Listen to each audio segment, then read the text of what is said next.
রক্তের সম্পর্কের থেকেও সুন্দর এবং বড় সম্পর্ক যদি কোনো থেকে থাকে তাহলে তা কিন্তু অবশ্যই বন্ধুত্ব।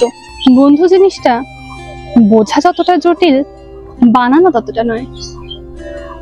আর হয়তো হারানোটা আরো বেশি সোজা। জীবনের অনেক মূল্যবান সময় এদেরই দান।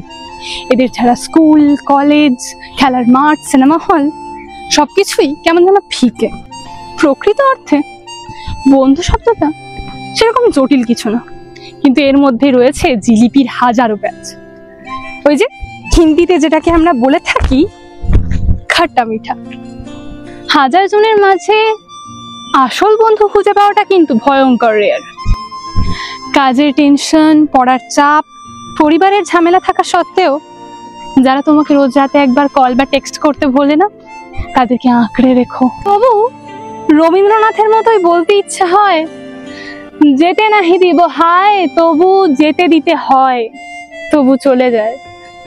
আসলে যাকেই বেশি ভালোবাসবে, আপন মনে করবে, সেই একসময় তোমার ছেড়ে যাবে। আর এতে তো খারাপ কিছু মনে করার নেই, এটাই তো বাস্তব।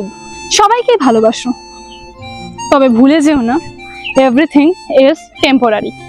অনেকে যেমন আসবে তেমন অনেকে তো চলেও যাবে।